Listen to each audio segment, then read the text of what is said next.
दूत चिंतन श्री गुरुदेव दत्त. श्री स्वामी समर्थ सर्वांना. मित्रांनो, तुमच्या चांगल्या इच्छा, सर्व चांगल्या इच्छा मनोकामना पूर्ण होत हीच माझी स्वामींचरणी प्रार्थना. आणि आजच्या या नवीन व्हिडिओला सुरुवात करूया. मंडळी, आजचा विषय खूपच खास आहे, कारण आज आपण बोलणार आहोत कलश स्थापनेतील नारळाबद्दल.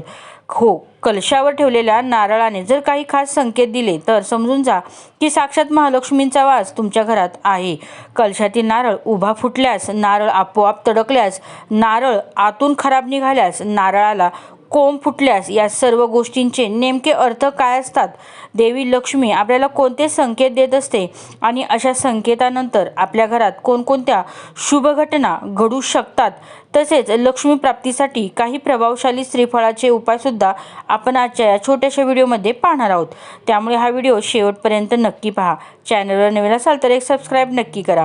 व्हिडिओला लाईक करा आणि कमेंटमध्ये श्री स्वामी समर्थ नक्की कमेंट करा.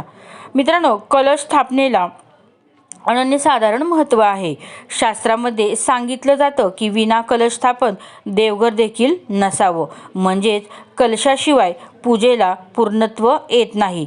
महालक्ष्मीच्या पूजेला कलश स्थापन केली जाते आणि प्रत्येक धार्मिक पूजेमध्ये देखील कलश स्थापना केली जाते. तसेच कोणत्याही धार्मिक विधीसाठी नारळाला इष्ट स्वरूप प्राप्त आहे. लक्ष्मी, गणपती, विष्णू यांचे स्वरूप म्हणून श्रीफळ पूजनीय मानलं जातं. म्हणूनच कोणतीही पूजा ही नारळाशिवाय पूर्णत्वास जात नाही. मंडळी, अनेकांच्या देवघरामध्ये कायमस्वरूपी कलशावर नारळ स्थापन केलेला असतो आणि अनेकदा असं होतं की या नारळाला सतत कलशातील पाणी मिळाल्यामुळे त्याला कोंब फुटतो. काही वेळा हा कोंब मोठा होऊन त्यातून चक्क नारळाचं रोप उगवायला सुरुवात होतं. देवघरातील नारळाला कोंब फुटणं हा अतिशय शुभ संकेत मानला जातो. अध्यात्मामध्ये नारळाला कोंब फुटण्याकडे सकारात्मक ऊर्जा आणि प्रगतीचे चिन्ह म्हणून पाहिलं जातं. काही संदर्भानुसार नारळामध्ये लक्ष्मीचा वास असल्यामुळे एखाद्या शुभ प्रसंगी नारळाला कोंब फुटणे म्हणजे साक्षात लक्ष्मीचा वरदहस्त मानला जातो. मित्रांनो, नारळाला धार्मिक दृष्टिकोनातून खूप महत्त्व दिलं जातं. शास्त्रानुसार नारळाला श्रीफळ म्हटलं जातं, म्हणजेच श्रीलक्ष्मींचं फळ. नारळ फोडल्यावर त्यातून जे पाणी येतं ते अमृतासमान मानलं जातं. म्हणूनच नारळ पूजा, यज्ञ, हवन, प्रसाद या सर्व ठिकाणी वापरला जातो. नारळ फोडणं हे शुभतेचं प्रतीक आहे. त्याचा अर्थ असा की आपण आपला अहंकार, गर्व आणि नकारात्मक विचार तोडतो आहे. म्हणूनच कोणत्याही शुभ कामाच्या सुरुवातीला नारळ फोडलाच पाहिजे. मित्रांनो, कलशातील नारळाबद्दल काही खास संकेत पाहूया. पहिला संकेत म्हणजे नारळ उभा फुटणं. नारळ उभा फुटला म्हणजेच देवाने दिला असं म्हटलं जातं. अनेक नारळ फोडल्यानंतर एखादाच नारळ उभा फुटतो, म्हणूनच तो शुभ संकेत मानला जातो. दुसरा संकेत म्हणजे नारळ आपोआप तडकणे. मंडळी, जर नारळ आपोआप तडकला तर समजून घ्या की घरावर येणारे संकट नारळाने स्वतःवर घेतलेलं असतं, म्हणून तो स्वतः तडकतो. त्यामुळे हा संकेत अत्यंत शुभ मानला जातो की तुमच्या घरावर आलेलं संकट टळलं आहे. तिसरा संकेत म्हणजे नारळ खराब निघणे. मंडळी, पूजेत अर्पण केलेला नारळ वाईट निघाला तर त्याचा अर्थ काही अशुभ होता असं नाही. उलट नारळ खराब होणं शुभ मानलं जातं. आपल्या भाषेत त्याला नारळ पावला असं देखील म्हटलं जातं. अनेक लोकांना वाटतं खोबरं खायला मिळालं नाही, पैसे वाया गेले. पण असं वाटू देऊ नका, कारण तो नारळ तुमच्यावर येणारे दोष, संकट किंवा नकारात्मकता स्वतःवर घेतो असंही मानलं जातं. म्हणूनच नारळ खराब निघाल्यावर लोक दुसरा नारळ फोडतात आणि आनंदाने पूजेला पुढे चालू ठेवतात. चौथा संकेत म्हणजेच नारळाला कोंब फुटणं. मंडळी, देवघरातील किंवा कलशावरील नारळाला कोंब फुटला तर समजून जा की देवी शक्तीचा वास, आपल्या कुलदेवतेचा वास आपल्या घरात आहे. आपल्यावर त्यांची कृपा आहे आणि हा संकेत भविष्यात आर्थिक स्थिती सुधारण्याचा, प्रगतीचा, सुखसमृद्धी वाढण्याचा मानला जातो.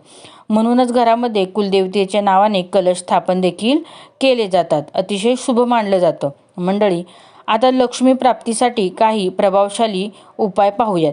पहिला उपाय, गरिबीपासून मुक्ती मिळवण्यासाठी एका नारळाला सिंदूर लावून किंवा लाल धागा बांधावा.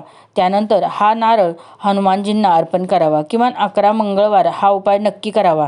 त्यासोबत हनुमान चालीसा वाचत राहा. हळूहळू गरिबीचे बंधन कमी होईल आणि घरात सुखसमृद्धी वाढेल. दुसरा उपाय, पाण्याचा नारळ एखाद्यावरून 21 वेळा उतरून मंदिरात जाळतात असंही अनेक ठिकाणी सांगितलं जातं. हा उपाय विशेषतः अडचणी, नकारात्मकता, सतत येणारे त्रास यासाठी केला जातो. तुम्ही दर मंगळवारी किंवा शनिवारी हा उपाय करू शकता. यामुळे मन शांत होतं, घरातील वातावरण हलकं होतं आणि संकटे कमी होतात असं देखील मानलं जातं. तिसरा उपाय म्हणजे लघु नारळाचा. मंडळी, लघु नारळ हे इतर नारळांपेक्षा थोडे लहान असतात. पूजन सामग्रीच्या दुकानात हे सहज मिळतात. एका चौरंगावर 5 लघु नारळ स्थापित करावेत. प्रत्येक नारळावर केशराचा टिळा लावावा आणि 27 वेळा ओम श्री ह्रीं श्री या मंत्राचा जप करावा. मंत्र पुन्हा एकदा सांगते, ओम श्री ह्रीं श्री या मंत्राचा जप करावा. त्यानंतर हे सर्व नारळ एका लाल कपड्यात बांधून तिजोरीमध्ये ठेवावेत. हा उपाय धनलाभासाठी आणि लक्ष्मी कृपेसाठी प्रभावी मानला जातो. मंडळी, शेवटची देवघरातील आणखी काही देवी संकेते आपण जाणून घेऊया. आपण देवघरामध्ये रोज पूजा करतो आणि देवतेला वाहिलेलं फूल जर अचानक खाली पडलं तर तो शुभ संकेत मानला जातो. देवी शक्ती तुमच्या घरात आहे असं यातून आपल्याला समजतं. तसेच कधीकधी अगरबत्ती लावलेली असतानाही अचानक घरात अगरबत्तीचा किंवा धुपाचा सुगंध येतो. हा सुद्धा एक दैवी संकेत मानला जातो. अशा वेळी मन स्वच्छ ठेवा, सेवा करा, भक्ती करा. कोणाची निंदा करू नका, कारण देव परीक्षा बघतो पण साथ कधीच सोडत नाही. मित्रांनो, आता मी तुम्हाला आणखी काही खूप महत्त्वाचे असे काही अनुभव सांगणार आहे, जे अनेक भक्तांच्या घरात प्रत्यक्ष घडलेले देखील आहेत. आणि हे संकेत दिसले की समजून जा, माता लक्ष्मी आणि देवी शक्ती तुमच्या घराकडे लक्ष देत आहे.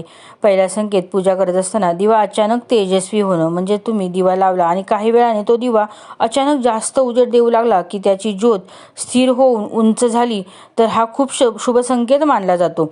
कारण दिव्याची ज्योत ही सकारात्मकते ऊर्जेचे प्रतीक आहे. ज्योत स्थिर असेल तर घरात स्थिरता येते आणि ज्योत उंच झाली तर समजून जा की तुमच्या घरात प्रगतीचे मार्ग उघडत आहेत. दुसरा संकेत, देवघरात अचानक शांतता वाटणे.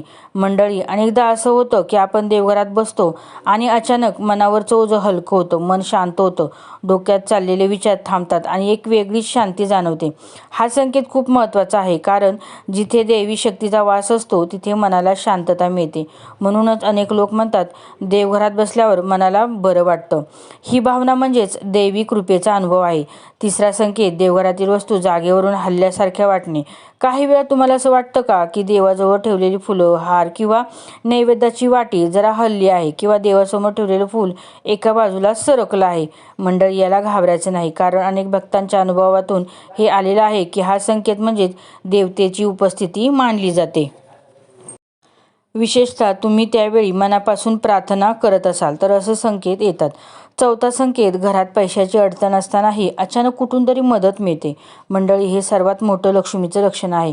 कधी कधी घरात परिस्थिती खूप कठीण असते, पैसे थांबलेले असतात, खर्च वाढलेला असतो आणि अचानक कुठून तरी मदत मिळते. एखादं अडकलेलं काम पूर्ण होतं, एखादी रक्कम परत मिळते किंवा कोणी मदत करतो. हे सर्व योगा वाटतात, पण अनेक वेळा ही लक्ष्मीची कृपा असते, कारण लक्ष्मी जिथे वास करते तिथे अडचणीच्या काळातही मार्ग देखील निघतो. पाचवा संकेत, स्वप्नामध्ये लक्ष्मी, विष्णू किंवा स्वामी महाराजांचे दर्शन होणे. मंडळी, अनेक भक्तांच्या स्वप्नात कमळ, सोने, पांढरे फूल किंवा देवीचे दर्शन होतं. काही जणांना स्वामी महाराज स्वप्नात दिसतात आणि उठल्यावर मन खूप प्रसन्न वाटतं. हा संकेतही शुभ मानला जातो, कारण स्वप्नातून देवता आपल्याला धीर देत असतात, मार्ग दाखवतात. म्हणून अशा स्वप्नानंतर लगेच सकाळी देवघरात दिवा लावून जय श्री स्वामी समर्थ, ओम महालक्ष्मी नमः असा मंत्र म्हणा.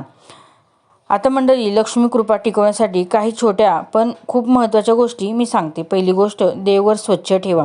रोज देवघरात दिवा, अगरबत्ती, थोडंसं पाणी तरी अर्पण करा. दुसरी गोष्ट, घरात भांडण, कटू शब्द आणि नकारात्मक बोलणं कमी करा, कारण लक्ष्मी ही शांती आणि पवित्रता असते तिथेच वास करते. तिसरी गोष्ट, शक्य असेल तर गुरुवारी किंवा शुक्रवारी गाईला चारा द्या किंवा एखाद्याला अन्नदान करा, कारण दान हे लक्ष्मीचं मुख्य लक्षण आहे. आणि मंडळी, एक अत्यंत सोपा उपाय सांगते, जो अनेकांना करून अनुभव घेतलेला आहे. शुक्रवारी सकाळी एक नारळ घ्या, त्यावर थोडं हळदी कुंकू लावा आणि लाल धागा बांधा. मग तो नारळ देवघरात माता लक्ष्मीसमोर ठेवा आणि मनापासून प्रार्थना करा, माता, माझ्या घरात सुखसमृद्धी टिकू दे, माझ्या घरात पैसा थांबवून देऊ नको आणि माझ्या घरातून दारिद्र्य दूर कर.